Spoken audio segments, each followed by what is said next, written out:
உம் வாழ்க வையகம், வாழ்க வளமுடன், வாழ்க வளமுடன்.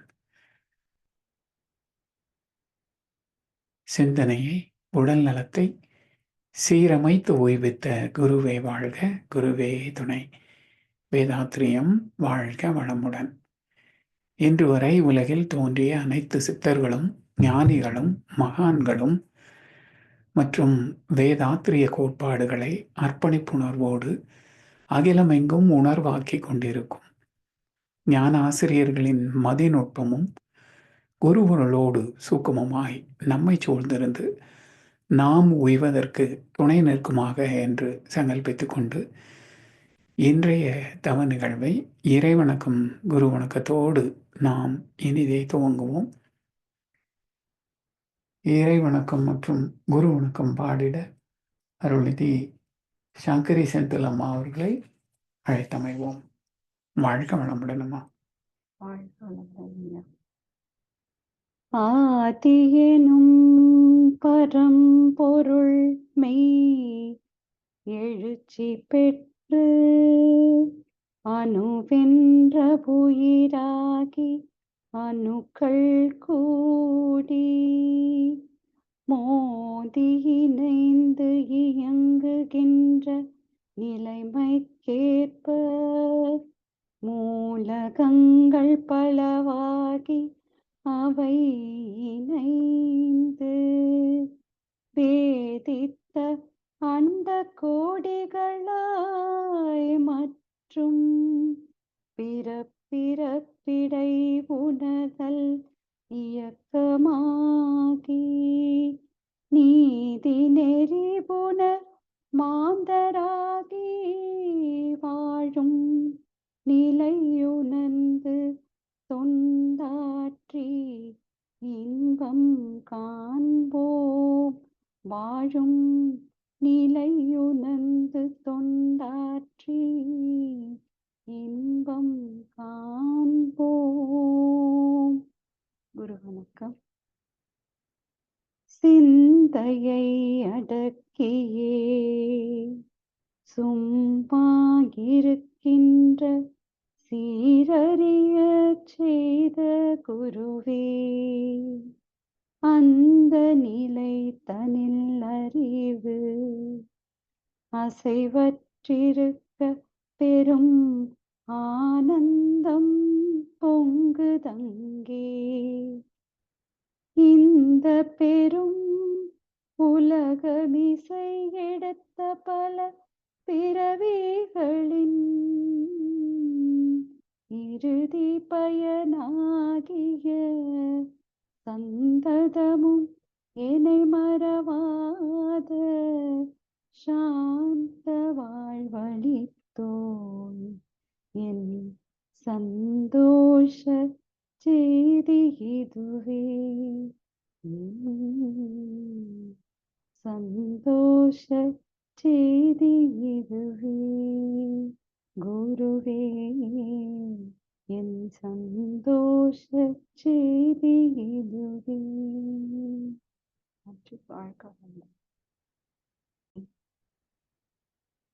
தந்தை தாய் ஈருயிரும் ஒன்று சேர்ந்து தழைத்தொரு உடலாகி உலகில் வந்தேன்.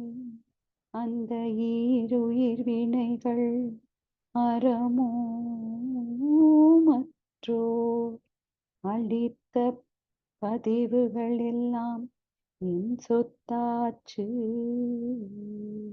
இந்த அரும் பிறவியில் முன்பினை அறுத்து எல்லையில்லா மெய் பொருளை அடைவதற்கு வந்த ஒரு உதவி குரு உயிரின் சேர்க்கை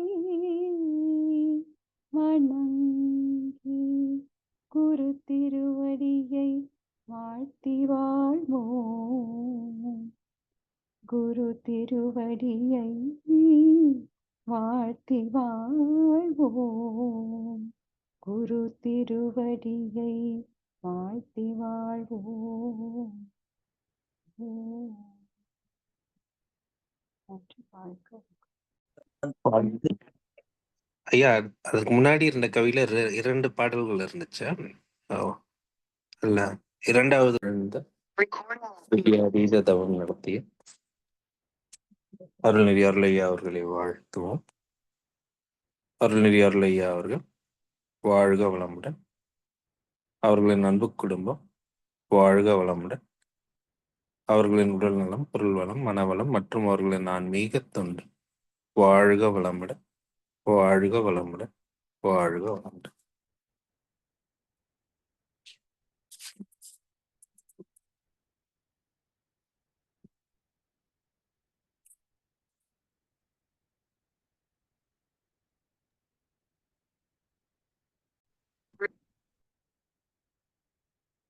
வாழ்க வளமுடன். சங்கரிம்மா, அந்த பாடலை பாடிடுறீங்களா? வாழ்க வளமுடன். சரியா? ஆன்மீக அறிவு பெற ஆர்வமோடின் அறிவினில் அன்போடு இணைந்து உள்ள அறவோர்காள் நண்பர்காள் மேன்மையுள்ள அன்பர்களே, தங்கள் வாழ்வு என்றுமே மிகச்சிறந்து பலமடைந்து ஓங்க வாழ்த்தி மகிழ்கின்றேன். நான் என்பதறிவு, அது சுத்த வெளி மெய்ப்பொருள். நல்லுடலை பேரியக்க மண்டலத்தை ஆட்சி செய் மான்காந்தம் ஜீவகாந்தம் வந்த வகை நோக்கிடில் மல்ல தூய வெளியும் விரிவலை என்றுணர்வீர். வல்ல தூய வெளியும் விரிவலை என்றுணர்வீர். வாழ்க வளமுடன். வாழ்க வையகம். வாழ்க வையகம். வாழ்க வளமுடன். குரு வாழ்க. குருவின் துணை. இன்றைய ஞான களஞ்சியத்தின் தலைப்பு அறிவை அறிய விளக்கம்.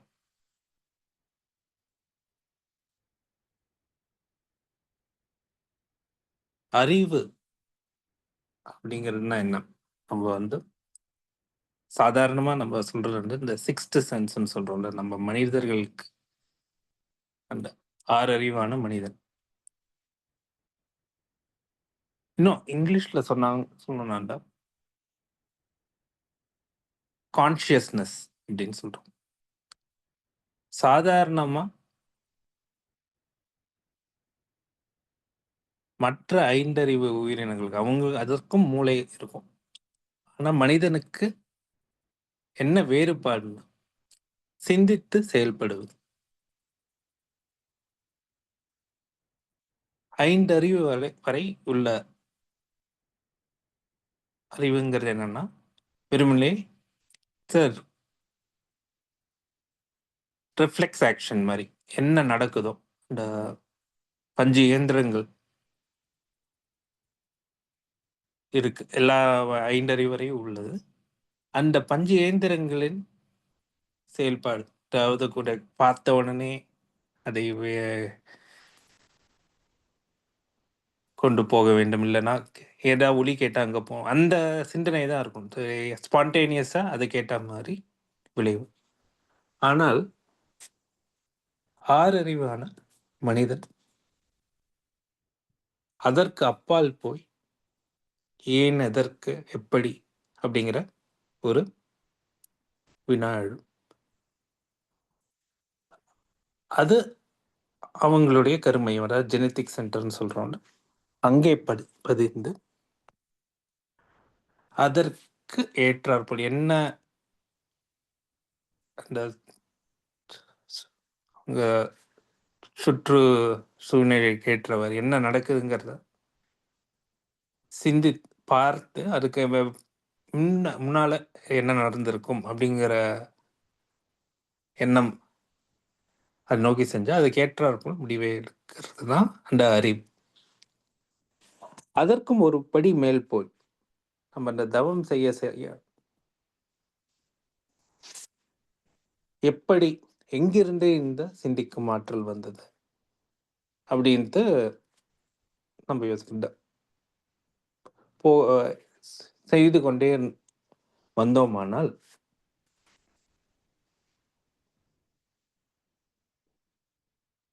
இதனுடைய மூலம் எங்க இந்த இறைநிலையே மகரிஷி என்ன சொல்லுவாங்க, அவங்களுடைய கருத்து எல்லாமே அறிவே தான் தெய்வம். அந்த இறைநிலைதான் நமக்குள்ளாக அறிவாக செயல்படுத்தி கொண்டிருக்கிறது.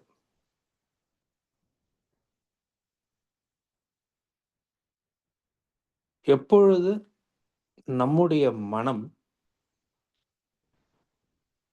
நம்ம அந்த பஞ்ச இயந்திரங்கள் 5 சென்சஸ் சுற்றுப்புற ஏதாச்சும் நம்ம செயல்படுத்துகிறோமோ அப்போ நம்ம அந்த இறைநிலையோடு அந்த தொடர்பை விட்டு அந்த உலகாய விஷயங்களில் நாம் வாழ்ந்து கொண்டே இருக்கிறோம். எப்பொழுது நாம் இந்த பஞ்ச இயந்திரங்களை விட்டு அதற்கு அப்பால் மேலே சென்று இந்த இறைநிலையோடு இந்த எண்ணம், சொல், செயல், இந்த 3 அடிப்படை காரணங்கள்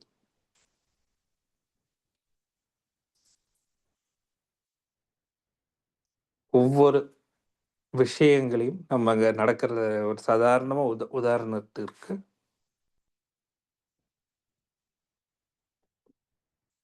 பசிக்குது, உணவு உட்கொள்கிறோம், சுவை நன்றாக இருக்குன்னு நிறைய சாப்பிட்டோம்னா அதற்கு ஏற்ற விளைவு தன்னால் வரும். ஆனால்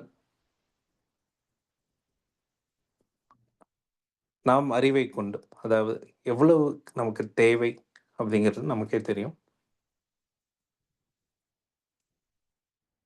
அதற்கு ஏற்றாற்போல் நம்முடைய அந்த அளவு முறை நமக்கு எப்படி வழிகாட்டுங்கிறத ஒவ்வொரு செயல் நம்ம செய்யும் பொழுதும் அந்த கான்சியஸ்னஸ்ன்னு சொல்றோம்ல, அதைத்தான் மகரிஷி அவர்கள் இந்த இறைநிலையோடு ஒப்பிட்டு பாடியுள்ளார்கள். அந்த இறைநிலையோடு நாம் எவ்வாறு எண்ணத்தை கலக்க முடியும் அப்படின்னா அதற்கு தான் இந்த தவம் ஒரு ஊன்றுகோல்.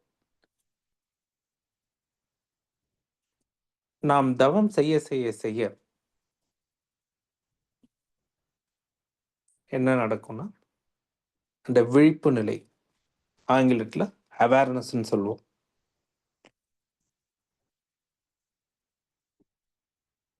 எதற்கு எடுத்தாலும் நம்ம உணர்ச்சி வசப்பட்டு ஒரு முடிவை நாம் எடுக்க மாட்டோம்.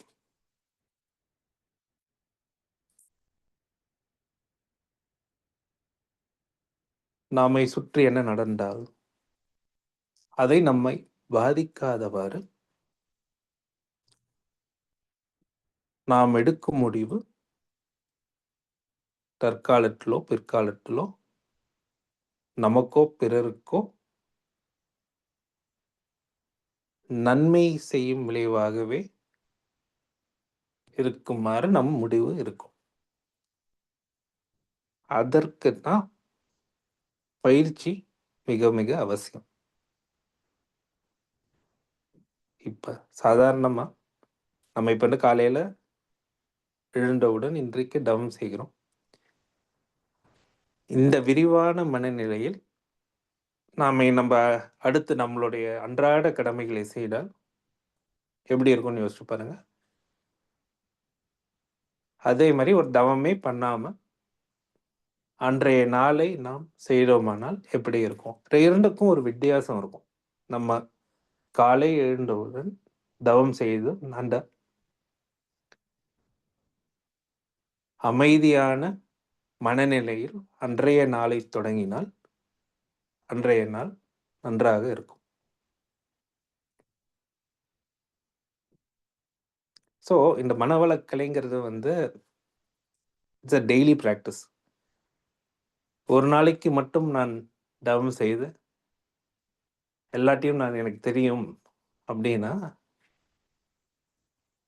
அதன் பயன் நமக்கு முழுமையாக கிட்டாது. தொடர்ந்து செய்யணும். அதே மாதிரி தொடர்ந்து நம் எண்ணங்களை ஆராய்ந்து ஆராய்ந்து நம்முடைய அந்த சிற்பத்தை செதுக்குறாங்களோ ஒவ்வொரு நாளும், அதே மாதிரி நம்மளுடைய வாழ்க்கை ஒவ்வொரு நாளும் நம்மளோட இம்ப்ரூவ்மெண்ட். நம்ம இன்னைக்கு அடுத்த நாளுடைய இன்றைக்கு நாம் செய்யும் நல்ல காரியம் அடுத்த நாள் இன்னும் நம்ம சிறப்பாக செயல்பட வாழ முயல்வோம் அப்படிங்கிறது. ஒவ்வொரு இதுக்கும் நம்ம நாள்தோறும் நம்மை நாமே இன்று நாம் என்ன நல்லது செய்யறோங்கிற அந்த தாட் ப்ராசஸ் ஒவ்வொரு நாளும் வளர்த்து கொண்டே இருக்க வேண்டும். அவ்வாறு செய்ய செய்ய கடைசியா ஒரு மகரிஷி எப்பவுமே சொல்லுவாங்க, வாழ்வின் நோக்கம் அப்படிங்கிறது என்னன்னா இறைநிலை உணர்தல், இறைநிலை அடைதல். அதை தான் இந்த கடைசி வரியில எப்படி அப்படின்னா இந்த தவம், நம்ம துரியாதி தவம்னா அந்த எண்ணத்தை விரிக்கிறோம்ல, அப்படி விரிக்கும் பொழுது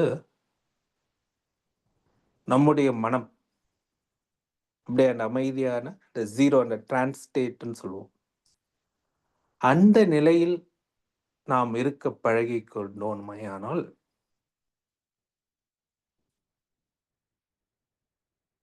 அந்த மனம் அமைதியாகும். உலக இன்பங்களிலிருந்து நமக்கு அந்த அளவு முறை அதுவும் கிட்டும்.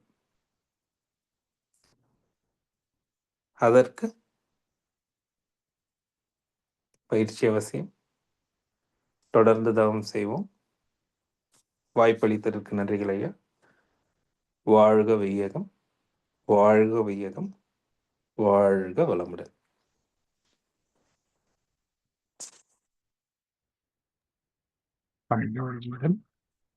இன்றைய ஞானக்களஞ்சிய கவிக்கு சிறப்பாக விளக்கம் வழங்கிய ஞானாசிரியர் பேராசிரியர் அருள்நிதி ஸ்ரீராம் ஜேபி ஐயா அவர்களும் அவரது அன்பு குடும்பத்தினரும் அருட்பெயர் ஆற்றல் கருணையினால் உடல் நலம், நீளாயுள், நிறை செல்வம், உயர் புகழ், மெய்ஞானம் ஓங்கி வாழ்க வளமுடன், வாழ்க வளமுடன், வாழ்க வளமுடன். பாடல்கள் பாடி நிறைவு செய்யும் தருணம். பாடல்கள் பாட அருள்நிதி சங்கரி செந்திலம் அவர்களே அழைத்தமைப்போம். வாழ்க வளமுடன். வாழ்க வளமுடன். வேதாத்திரிய பாடல். போரில்லா நல்லுலகம், பொருள் துறையில் சமநீதி, நேர்மையான நீதிமுறை, நிலவுலகுக்கோராட்சி, சீர் செய்த பண்பாடு, சிந்தனையோர் வழிவாழ்வு, சிறப்புணர்ந்த பெண்மதிப்பு, தெய்வ நீதி வழிவாழ்தல், தேர் திருவிழா தவிர்த்தல், சிறுவர்கட்கே விளையாட்டு, செயல் விளைவு உணர்கல்வி, சீர்காந்த நிலை விளக்கம், பார் முழுதும் உணவு நீர் பொதுவாக்கல், பல மதங்கள் பல கடவுள் பழக்கம், ஒழித்துண்மை ஒன்றை தேர்ந்திடுதல்.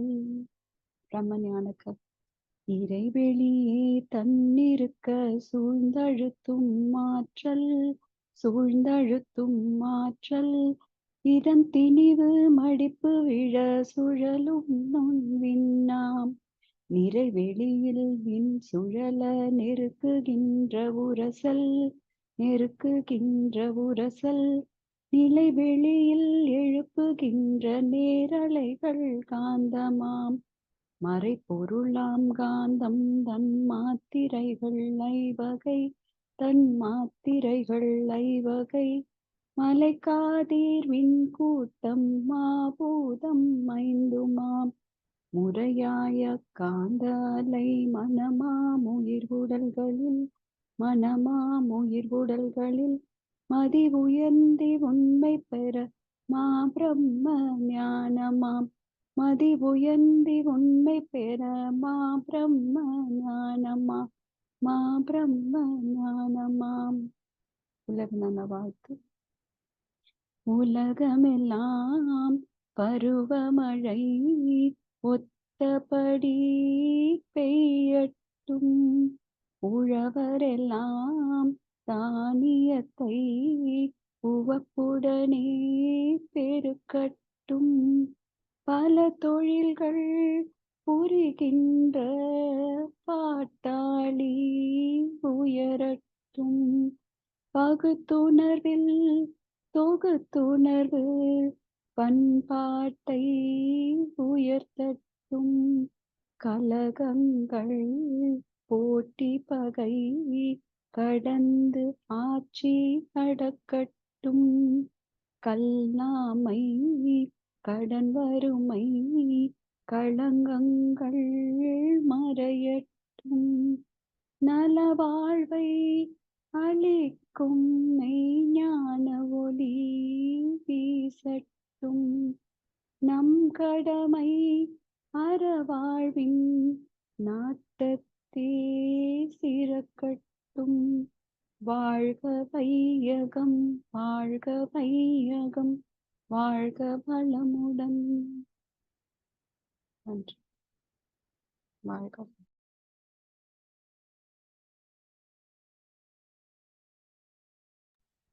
வாழ்க வளமுடன். இன்றைய தவத்தில் கலந்து கொண்ட அன்பர்கள், தவத்தை வழிநடத்தியோர், நச்சிந்தனை வழங்கியோர், பாடல்கள் பாடியவர்கள் வாழ்க வளமுடன். அவர்களின் அன்பு குடும்பம், அவர்களின் உடல்நலம், மனவளம், பொருள்வளம், அறிவுகொண்டு ஆன்மீக தொண்டு வாழ்க வளமுடன், வாழ்க வளமுடன், வாழ்க வளமுடன். இத்துடன் இன்றைய காலை தவம் இறையர்களும் குருவர்களும் நம் அனைவரின் எப்பொழுதும் சூழ்ந்திருந்து நம்மை இந்த இறைநிலை உணர்பயணத்திலே சிறந்த முறையிலே வழிநடத்தட்டும் என அனைவரும் வாழ்த்தி வணங்கி நன்றி கூறி அமைகிறோம். வாழ்க வியோகம், வாழ்க வியோகம், வாழ்க வளமுடன்.